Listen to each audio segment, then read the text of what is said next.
नमस्कार, मैं हूं प्रदीप आजाद।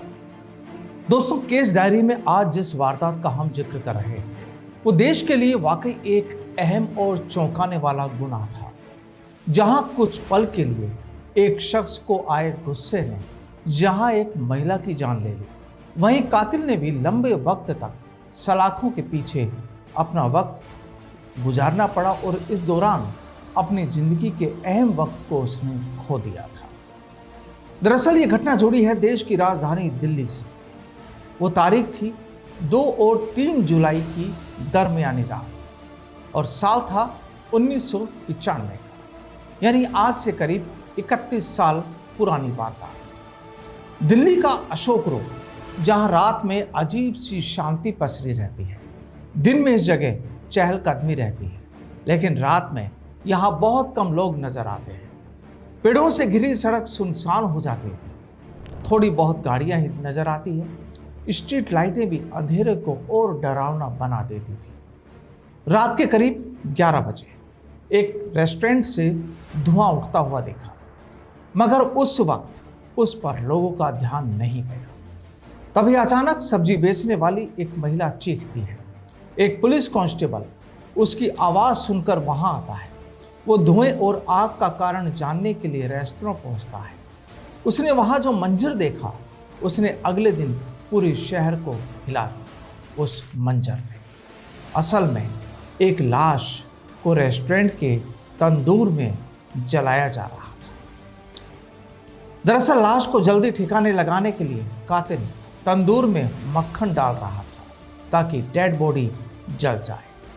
इससे तंदूर में तेज लपटें उठने लगी थी जो बाहर तक नजर आ रही थी। दरअसल यह एक घिनौना कत्ल था और ये कहानी है 29 साल की नैना साहनी के कत्ल की।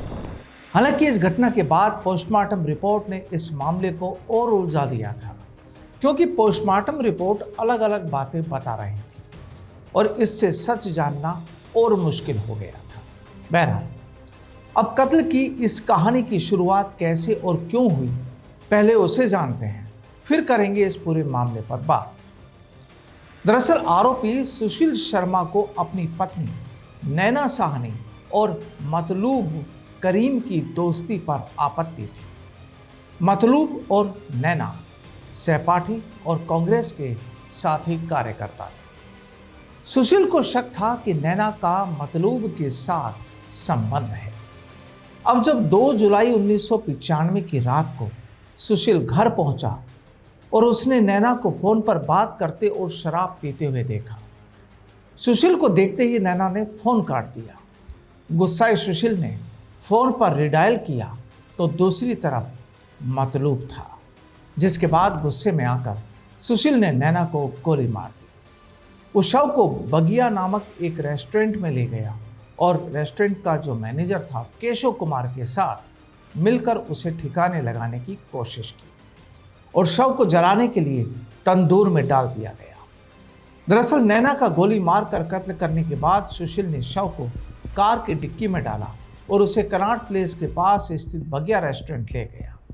रेस्टोरेंट के मैनेजर केशव की मदद से उसने नैना के शव को लकड़ी और मक्खन यानी बटर डालकर तंदूर में जलाना शुरू कर दिया।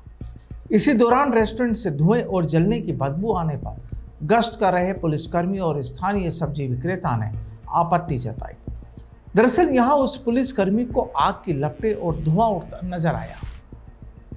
आग देख जब वो बगिया रेस्टोरेंट के गेट पर पहुंचा तो देखा कि सुशील शर्मा वहां खड़ा था और उसने गेट को कनात के से घेर रखा था। जब कांस्टेबल ने आग का कारण पूछा, वजह पूछी, तो केशव ने जवाब दिया कि वो लोग पार्टी के पुराने पोस्टर जला रहे थे। अब ये बात सुनकर वो पुलिसकर्मी पहले तो आगे चला गया, लेकिन फिर कुछ गड़बड़ होने के आशंका से रेस्टोरेंट के पीछे की दीवार फांदकर तंदूर के पास पहुंच गया। पहले उसे वहां जाने से रोका गया, लेकिन फिर पास गया तो देखा कि एक लाश जल रही थी। अब जब कांस्टेबल ने पूछा तो मैनेजर केशव ने कहा कि बकरा भून रहे हैं, लेकिन जब कांस्टेबल ने उसे बल्ली से हिलाया यानी लकड़ी से हिलाया तो पता चला कि वो महिला की लाश है, जिसके बाद उसने अपने अधिकारियों को फोन कर घटना की खबर दी। अब कहा जाता है कि सुशील को नैना पर शक था, जिसके चलते उसने उसे गोली मार दी। फिर उसकी लाश को पॉलीथीन में पैक किया, फिर कपड़े में लपेटा, लेकिन उठा नहीं पाया तो घसीट कर कमरे से अपनी कार तक ले गया। सुशील नैना को मारने के बाद उसे यमुना में फेंक देना चाहता था, लेकिन फिर उसे लगा कि कोई देख ना ले, तो उसने अपने ही रेस्टोरेंट में नैना के शव को जलाने की सोच ली। आपको बता दें कि सुशील शर्मा और नैना साहनी दोनों मियाँ बीवी की तरह रहते थे, लेकिन उन्होंने उस शादी को सबके लिए सामाजिक तौर पर उजागर नहीं किया था। वहीं नैना सुशील पर लगातार दबाव बना रही थी कि इस शादी को उजागर कर, और इसी बात से दोनों में मनमुटाव शुरू हो गए। बता दें कि यहाँ पहला मामला था जिसकी जांच में पहली बार डीएनए और स्कल इमेजिंग तकनीक का इस्तेमाल किया गया था। खैर, बगिया रेस्टोरेंट के मैनेजर केशव कुमार को पुलिस वालों ने पकड़ रखा था। नैना के शरीर का मुख्य हिस्सा जल चुका था और सिर्फ नैना का जोड़ा था जो पूरी तरह से नहीं जल पाया था। आग की गर्मी की वजह से उसकी आंतड़ियां पेट फाड़ कर बाहर आ गई थी, और कहा जाता है कि अगर लाश आधे घंटे और जलती तो कुछ भी बाकी नहीं रहता और जांच करने में बहुत मुश्किलें आती।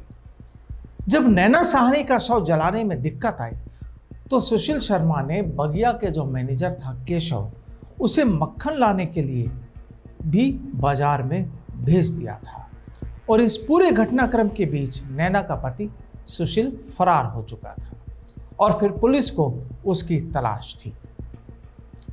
सुशील शर्मा को ढूंढने के लिए पुलिस ने तलाशी अभियान चलाया, लेकिन इसी बीच 9 दिन बाद उसने बेंगलुरु में सरेंडर कर दिया।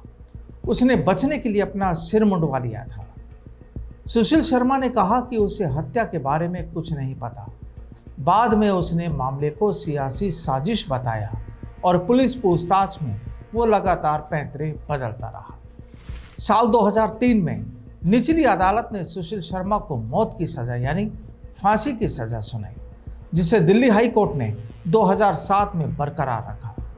साल 2013 में सुप्रीम कोर्ट ने परिस्थितियों को देखते हुए सुशील शर्मा की फांसी की सजा को आजीवन कारावास यानी उम्र कैद में तब्दील कर दिया, लेकिन फिर लंबी सजा काटने के बाद उसे दिसंबर 2018 में तिहाड़ जेल से रिहा कर दिया गया। तो आज के केस डायरी में फिलहाल इतना ही। फिर मुलाकात होगी किसी नई कहानी के साथ। तब तक के लिए इजाज़त। नमस्कार।